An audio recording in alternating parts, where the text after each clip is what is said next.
Olá pessoal, hoje vamos falar sobre um tema novíssimo, um tema que será incorporado, será trazido pelo novo Código de Processo Civil e que se trata do incidente de resolução de demandas repetitivas. E por falar nesse incidente de demandas repetitivas, eu gostaria de fazer uma breve digressão.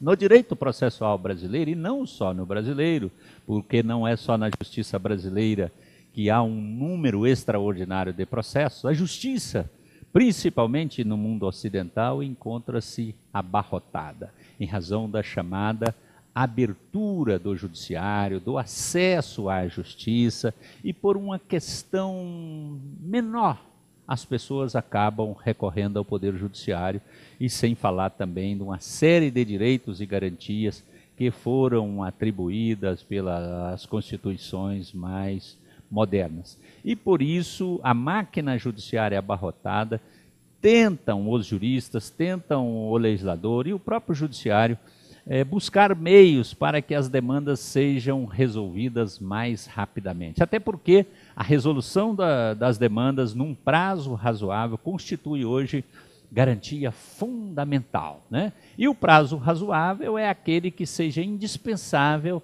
para a apuração dos fatos, mais próximo da realidade possível, e definição do direito, inclusive a própria efetivação do direito. Bem, nessa linha da celeridade processual, da agilização dos trâmites processuais, fomos criando, no próprio Código de Processo Civil em vigor, uma série de mecanismos. Então nós temos aí no artigo 543b, o chamado julgamento repetitivo, esse no Supremo Tribunal Federal, e que visa, por meio de um processo modelo, por meio de um caso piloto, definir uma dada tese jurídica, sobretudo no que respeita à repercussão geral.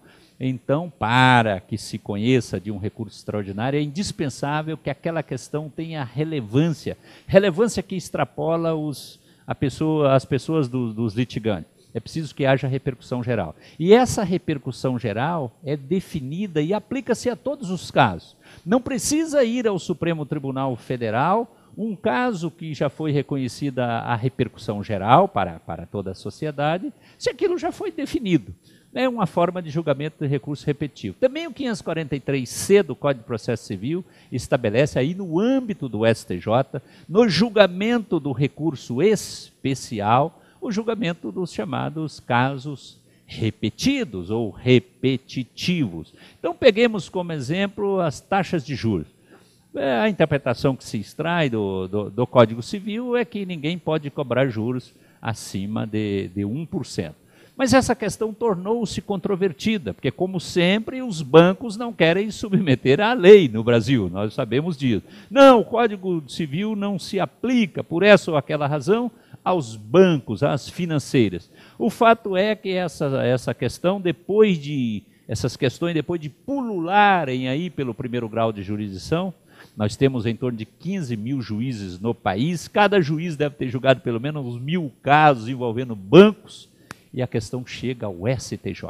Mas poderia definir isso com base em 1, 2 ou máximo 5 casos concretos e definir uma tese jurídica. E isso foi definido com base no artigo 543C, chamado julgamento de casos repetitivos. E o STJ definiu então a tese. Falou, não, aos bancos não se aplica mesmo o Código Civil, o banco está imune a isso, e o banco pode cobrar de juro o valor que ele bem entender, desde que esteja dentro da chamada taxa de mercado, que por sinal é estabelecida pelos próprios bancos dessa forma. Isso, julgamentos repetitivos, é uma forma, um meio, um mecanismo de trazer celeridade ao processo, de criar uma certa isonomia entre os litigantes, porque ocorria nesse caso específico dos juros, de uma parte ganhar a demanda. Fala, não, o banco não pode cobrar mais de 1%, eu reviso o contrato, dizia o juiz, e o senhor devedor vai pagar somente 1%. Mas o outro não tinha a mesma sorte, o juiz falava nada, o banco pode cobrar 10% ao mês, ia ao tribunal, o tribunal confirmava, fazia coisa julgada, isso cria uma quebra da isonomia, cria insegurança jurídica. Então nós temos julgamentos repetitivos no Supremo Tribunal Federal, no STJ. Nós temos também outros meios, outros dispositivos, outros mecanismos que visam uniformizar as decisões judiciais. Há, por exemplo, uma previsão no artigo 476, e eu estou falando, quando eu fizer essa menção, estou falando no Código de Processo Civil em vigor, no Código 73. E o código que está por vir nós chamamos de novo Código de Processo Civil. Então há no 476 do Código em vigor um mecanismo para uniformizar a jurisprudência no âmbito de cada tribunal. Quando há divergência, uma turma julgadora decide de uma forma, outra turma de outra, um outro órgão colegiado de uma terceira forma, então se comete ao órgão incumbido da uniformização da jurisprudência, incumbido na forma do regimento interno. O regimento interno é lei para definir a competência de órgãos judiciários, a não ser quando a Constituição estabeleça de outra forma ou a própria lei ordinária. Então se comete ao órgão incumbido de uniformizar a jurisprudência. E aí define-se uma tese jurídica, aquela tese jurídica é aplicada ao caso sob julgamento, e se a votação for por maioria absoluta, edita-se uma súmula. Aquela súmula vai servir de orientação, somente orientação. Mas, de qualquer forma, mesmo em se tratando de orientação, vai apressar, vai orientar os juízes que não terão mais trabalho para ficar definindo se a tese é desta ou daquela forma. Bem, e agora chegamos ao incidente de resolução de demandas repetitivas. Dessa forma, esse mecanismo será introduzido no novo Código de Processo Civil, código que está por vir. O projeto tramita hoje na Câmara dos Deputados, depois de ter saído do Senado Federal em 2010, hoje tramita na Câmara. Trata-se de um projeto de lei 8.046 de 2010, e espera-se que daqui a poucos meses nós tenhamos um novo Código de Processo Civil.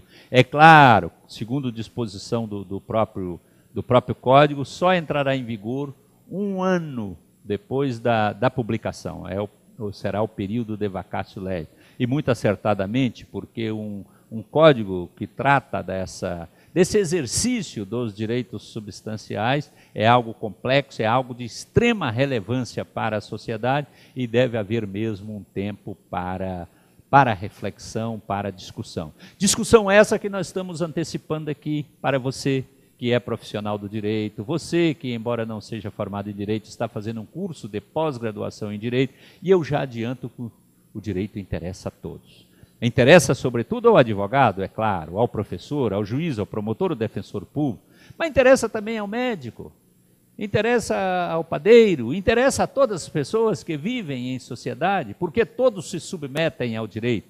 E isso é muito importante e poderia vir a ser até disciplina propedêutica de qualquer curso, que de um modo geral é. Eu mesmo já dei aula de responsabilidade civil, de direito empresarial, num curso de engenharia. Então, para você que não é do direito, entender esses institutos é importantíssimo para que se compreenda a realidade da justiça brasileira, abarrotadíssima de processos. Segundo o levantamento do CNJ, temos aí aproximadamente 100 milhões de processos em andamento na justiça brasileira.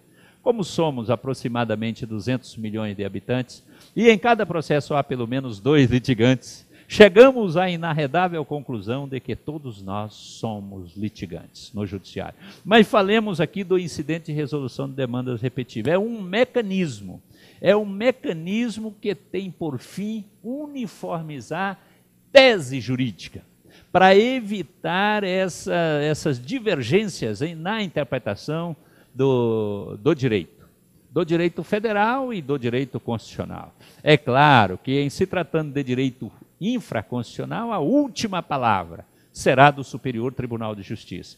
E, em se tratando de direito constitucional, será o Supremo Tribunal Federal.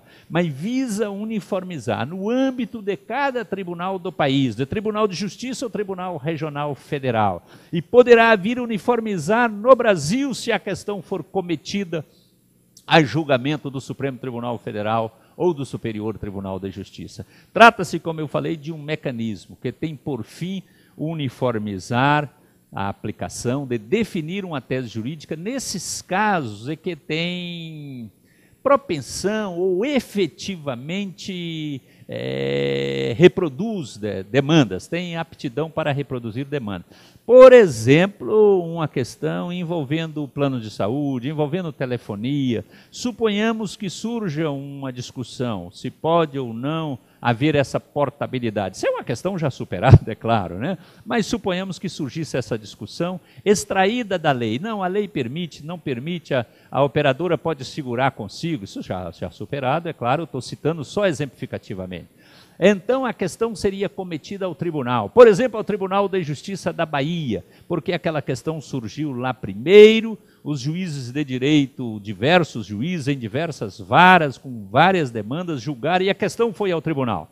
E chegando ao tribunal, uma série de recursos, percebe-se, as partes percebem, o Ministério Público, a Defensoria Pública, percebe que aquela demanda já reproduzida, são várias, e tem um potencial, tem uma aptidão para gerar mais e mais processos. E há no primeiro grau de jurisdição uma infinidade de demandas versando sobre a mesma tese. E resta indagar, no nosso exemplo, e só exemplificativamente, admite-se ou não admite? A lei admite ou não admite a portabilidade? E aquela questão, então, é suscitada no tribunal, já foi suscitada em diversos recursos, ou em um recurso só, não importa.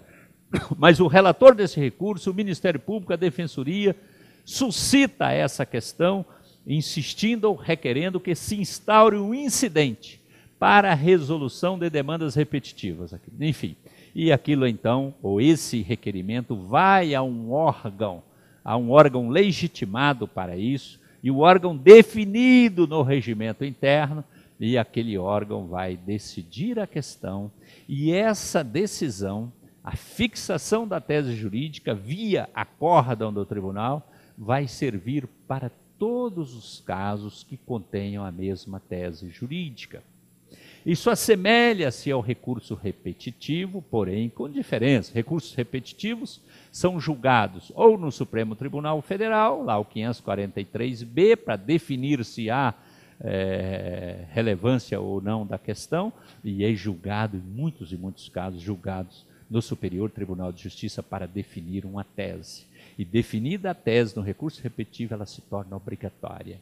O juiz tem que aplicar. E se o juiz não aplicar, o recurso que a parte interpuser, o recurso interposto pela parte, contra a decisão do juiz que descumpre o julgamento no recurso repetitivo, é dado provimento imediatamente por mera decisão monocrática do relator. Assemelha-se a isso, mas com essa diferença. O incidente de resolução de demanda repetitiva é suscitada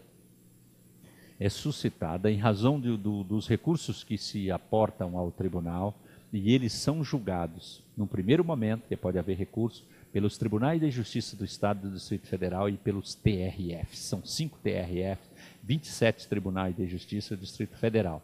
Dessa forma. Então, essa diferença, né? Mas a tese será aplicada no âmbito do tribunal respectivo. Se é o Tribunal Regional Federal da Primeira Região, em toda a Primeira Região terá que se aplicar a tese jurídica. Se é o Tribunal de Justiça de São Paulo, em São Paulo. Se a questão foi levada ao Supremo Tribunal Federal ou ao STJ, em todo o país. Nos recursos repetitivos, nós estamos aqui tentando estabelecer algumas diferenças. O que se decidir, a tese jurídica decidida no recurso repetitivo do 543B e 543C, no Supremo Tribunal Federal e no STJ. Essa é de aplicação obrigatória em todo o território nacional, de parte dos juízes, não compele à administração pública, né? Diferentemente da súmula vinculante. Súmula vinculante é fonte formal do direito por excelência, compele a todos. Súmula vinculante, um pouco diferente. Bem, nós estamos estabelecendo aqui algumas semelhanças e algumas diferenças nesse primeiro momento de discussão desse relevantíssimo e moderno tema que vem a ser inserido ou será inserido em breve no ordenamento jurídico brasileiro. Assemelha-se também com a uniformização de jurisprudência, mas com uma diferença. A uniformização de jurisprudência, essa divergência ocorre dentro do próprio tribunal. Aqui no incidente, essas divergências podem surgir não só no tribunal, mas também no âmbito do primeiro grau de jurisdição. E é por isso, porque diversas demandas surgirão no primeiro grau de jurisdição, é que comete ao tribunal o julgamento da tese jurídica, que servirá de base para todos os outros julgamentos. Dessa forma, no incidente de uniformização, ele vincula somente aquele caso e serve de orientação. Este mecanismo, incidente de resolução de demandas repetitivas, ela, de certa forma, tangencia, não vou nem falar aqui assemelha, àquela conversão de demanda individual em demanda coletiva. Isso também está previsto no novo CPC, no código que está por vir, no projeto que tramita na Câmara dos Deputados. A partir do artigo 334, e já por falar nisso, eu saliento, não dê muita atenção para os números de artigos, porque isso pode mudar. Até chegar à redação final, depois de passar pelo Senado, que o projeto saiu do Senado, agora encontra-se na Câmara e volta para o Senado. Os números podem mudar, mas a partir do artigo 334, aí o novo CPC prevê uma coletivização de demanda individual. Aqueles casos de demanda individual que também têm aptidão para gerar uma série de outras demandas, são demandas que envolvem direitos coletivos e direitos difusos, porque na coletivização não pode versar sobre direitos individuais homogêneos. Não me perguntem por que não pode, que aliás eu até imagino. Isso porque não interessa aos grandes bancos, não interessa ao poder econômico, não interessa ao próprio governo. Eu estou falando não de incidente, eu estou tentando estabelecer as diferenças e estou falando da coletivização. Há uma demanda individual, referindo a questão, por exemplo, ambiental, a direito difuso de modo geral, a direitos coletivos estrito sensu, e aí essa demanda pode ser coletivizada por meio de um órgão legitimado, como o Ministério Público, com associação de classe constituída há mais de um ano, e que tenha em seus estatutos, ou que preveja em seus estatutos, a defesa daquele determinado interesse, né? Ou direito difuso ou coletivo estrito sensu. Ele então requer que aquela demanda individual transforme-se numa demanda coletiva. Então, em vez de o juiz dar uma sentença em cada caso, no processo coletivo dá uma sentença e somente uma sentença. É que os interessados poderão executar desta forma. Assemelha-se ou tangencia um incidente de resolução de demanda repetitiva, mas com uma diferença fundamental, ou pelo menos mais de uma. Primeiro, a coletivização prevista no artigo 334. Ela vai ocorrer e vai ser julgada no primeiro grau de jurisdição, que é o juiz competente para julgar a demanda. É no primeiro grau onde esse incidente, essa coletivização surgir. E haverá uma só sentença, que abrangerá todos os casos que têm a mesma relação fático-jurídica, e dali partirá a parte para a execução daquela sentença coletiva. E a coisa julgada vai alcançar todos, além das partes originárias, muito além. É claro que na linha do processo coletivo vai ser uma coisa julgada secundum eventus litis, ou seja, segundo a sorte da demanda, só vai alcançar todos se for para beneficiar. Esse é um dos grandes problemas do direito coletivo no Brasil. Se a coisa julgada contrariar o meu interesse, então eu não me submeto à decisão judicial. Eu só me submeto se for favorável a mim, porque aí eu parto para a execução. E assim é no direito brasileiro, porque não acreditam nos legitimados, não acreditam no Ministério Público, não acreditam nas associações de classe. Elas não têm ou não teriam, também a Defensoria Pública, que eu esqueci de mencionar, não teriam a legitimação adequada, e que no direito estrangeiro falam em representação. Não seria adequado porque esses órgãos, tirante aí o Ministério Público e a Defensoria, são os órgãos frágeis, surgem associação de classe a todo instante, como surge partido político, sem um compromisso com um plano, com uma meta. Então, a coisa julgada só vai alcançar para beneficiar. Mas eu estou falando neste momento da coletivização, que é diferente do incidente, porque o incidente vai definir uma tese jurídica, somente a parte jurídica, pelo Tribunal de Justiça ou Tribunal Regional Federal. E aquela tese jurídica vai ser aplicada em todos os casos. Mas em cada caso haverá uma sentença. mas partindo de uma premissa jurídica, qual seja aquela definida pelo tribunal. Então, o que se decidir no incidente está, eu diria assim, em termos de concretude, entre o caso concreto e a lei. A lei é dotada da generalidade, exatamente para abranger todos os casos imagináveis. E no caso concreto, a sentença é lei entre as partes. A sentença é impregnada, a sentença é grávida de concretude, rege aquele caso.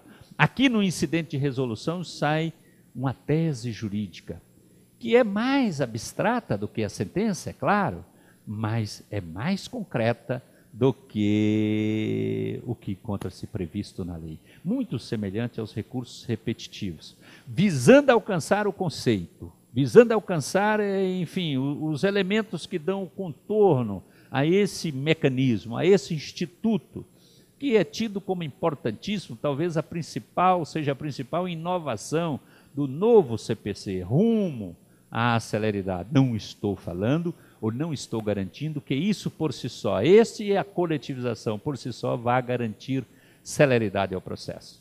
Sabemos nós que a celeridade não depende só da lei, senão nós já teríamos resolvido esse problema há muito tempo. Celeridade depende, sobretudo, de estrutura material e principalmente de gestão. Gestão que não há, de um modo geral, nos tribunais do país. E não estou aqui a falar mal deste ou daquele tribunal, até porque sou oriundo do Tribunal de Justiça de Minas, a minha grande escola, um grande exemplo para mim, mas há esse problema sério de gestão nos tribunais. Bem, feita essa digressão, tentando estabelecer os contornos desse mecanismo, vamos aqui ver o material escrito para que você possa ter uma fixação maior. E o dia que entrar em vigor, ou o dia que for sancionado o novo CPC, você poderá dizer, eu tenho uma noção desse novo Código de Processo Civil. E não é por outra razão que optamos por dar a cara a tapa, iniciando aqui os primeiros comentários sobre o novo Código de Processo Civil, exatamente para trazer a você essa ferramenta, esse instrumental. E vamos dar sequência à nossa aula, não só hoje, mas nas próximas, abordando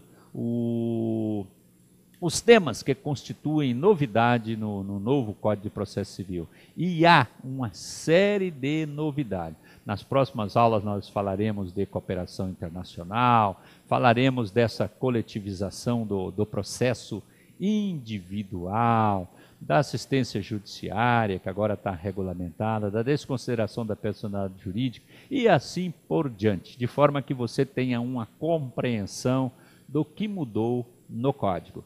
Percebe que o Código mudou com esse instituto e também com a chamada coletivização da demanda individual. Um Código de 73 que tem por fim somente a resolução da lide, a resolução da questão entre Caio e Tício. É um processo exclusivamente individual. E nós não podemos mais, no limiar do século XXI, em que tudo é massificado, todos usam telefone celular, parece que há mais telefones celulares no Brasil do que pessoas, e cada um fica com 2, 3 nos ouvidos, e nem está faltando ouvido para as pessoas e mãos. E essa demanda é, então, massificada. Também os planos de saúde, os bancos, tudo isso, as concessionárias de serviço público, temos que partir para um outro instrumental. Então muda a perspectiva do Código que está por vir. Ele tem uma visão do processo individual? Sim, é claro, há demandas que só interessam a mim, mas também essa demanda massificada que se volta para o chamado povo massa. Por falar nisso, eu estou lembrando aqui de telefone celular. Esses dias eu deparei com uma moça que trabalha lá em casa, via que tanto telefone celular. Eu falei, o que você está fazendo com isso? Você está vendendo o aparelho? É isso que você está fazendo, Josina?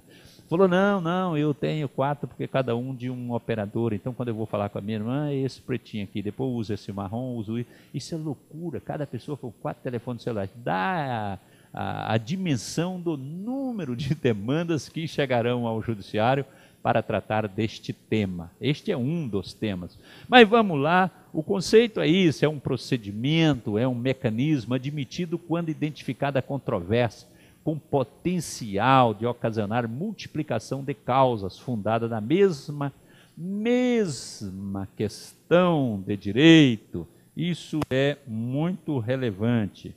Eu queria até pegar aqui, se eu conseguir, é claro, pegar aqui uma canetinha. E aqui está o Fabiano Fune gravando aqui comigo, essa pessoa competentíssima. E se for preciso ele virá aqui, muito bem. Mas é isso. Nós estávamos lendo o conceito.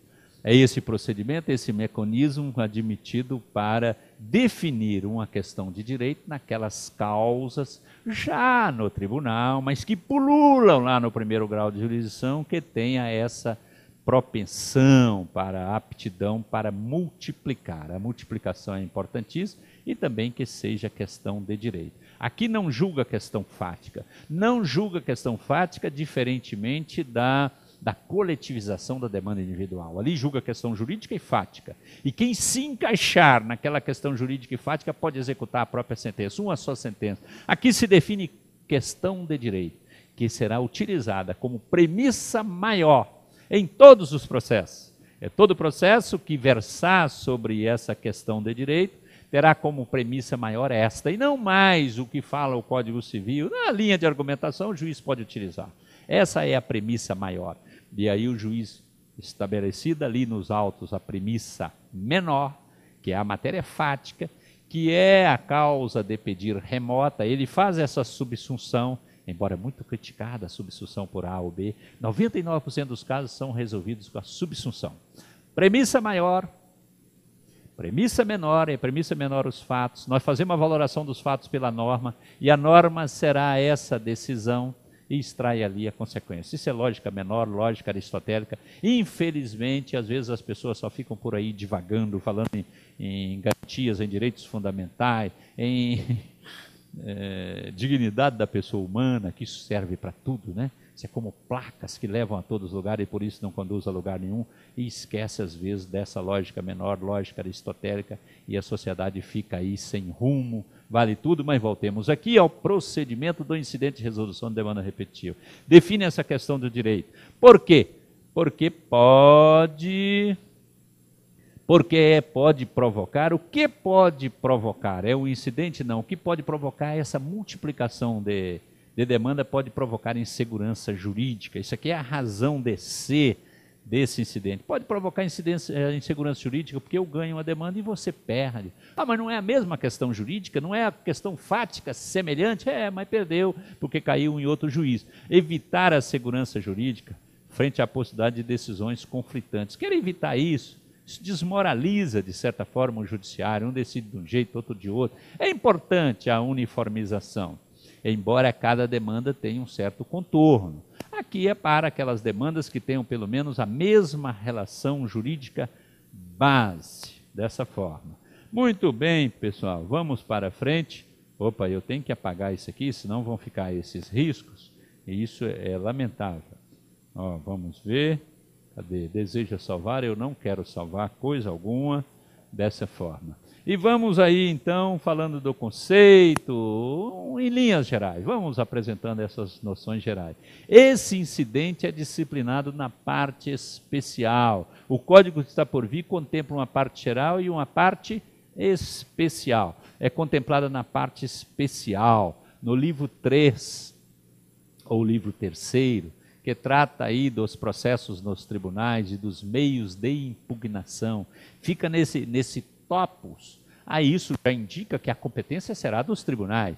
E aí a lei estabelece, é Tribunal de Justiça ou Tribunal Regional Federal, mas fica lá nos livros dos recursos ou dos meios de impugnação, dos processos nos tribunais e dos meios de impugnação de decisão judiciária. No capítulo 7, que trata do incidente de resolução de demandas repetitivas. Nós temos aí 12 artigos tratando disso, com uma série de parágrafos cada um. Isso é regulado minudentemente o procedimento deste incidente.